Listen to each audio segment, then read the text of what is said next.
यता चाहिँ हुनुहुन्छ हाम्रो आजको शिवजी अनि पार्वती। सो हेलो एभ्रिवान, नमस्ते, स्वागत छ हजुरहरू सबैजनालाई मेरो फेरि पनि अर्को भिडियो। आजको भिडियो चाहिँ सुरु गर्दैछु म रेडी भइसकेपछि। आजको यो भिडियो चाहिँ स्किप नगरी हेर्नुहुन्छ भन्ने आशा राखेँ। रेडी भइसकेर यता चाहिँ हामीहरू घरबाट पनि निस्किसकेका छौँ मन्दिर जानको लागि भनेर।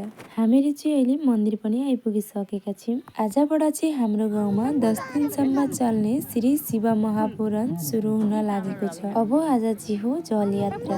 जल यात्रा सुरु हुने अघि कतिपय नियमहरू पालन गर्नुपर्ने मान्यता छ। सो त्यही लागि यता हामी पनि सबैजना भएर नियम पालन गर्दैछौँ। सबै नियम पुरा गरिसकेर अहिले हामी जल यात्राका लागि रेडी भइसकेका छौँ। अहिले चाहिँ हाम्रो जल यात्रा पनि सुरु भइसकेको छ।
हामीहरू चाहिँ अहिले जल लिनका लागि नदी पनि आइपुगिसकेका छौँ। अब जल लिने अगाडि पनि त कतिपय नियमहरू हुन्छ नि त, होइन? सो त्यही लागि यता चाहिँ नियम पालन हुँदैछ। नियम चाहिँ के हुनेछ हजुरहरूलाई पनि देखाउने छु, हेर्दै जानु होला। ओम भौरसी भौरसी तिरसी ल राखिदेऊ कलश बेच्न। अब अरू दुईजना हुनुहुन्छ, दुईजना।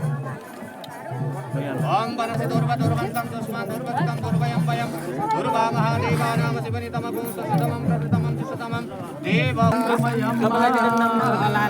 ओम भगवते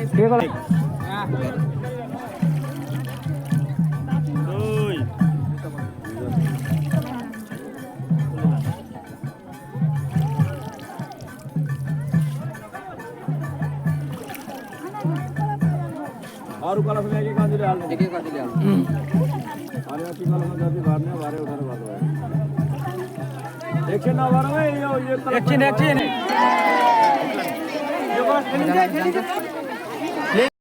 जे नियम पालन गर्नु थियो पालन गरिसकेर अहिले चाहिँ कलशमा पानी उठाउने समय पनि भइसकेको छ।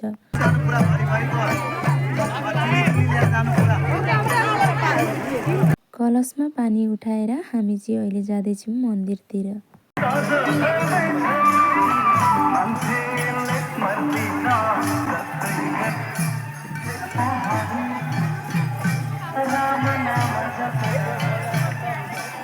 हामीहरू चाहिँ अहिले नदीबाट पानी लिएर मन्दिर पनि आइपुगिसकेका छौँ। अब त्यो पानी भएको कलशलाई कथा मण्डपमा राख्नेछौँ। कलशलाई राखेर हामी चाहिँ आयौँ प्रसाद खान।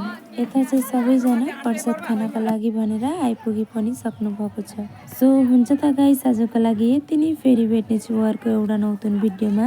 हजुरहरूले मेरो भिडियो धेरैभन्दा धेरै मन पराइदिनुहुन्छ भनेर आशा राखेँ। हुन्छ त गाइस, आजको लागि चाहिँ बाई बाई।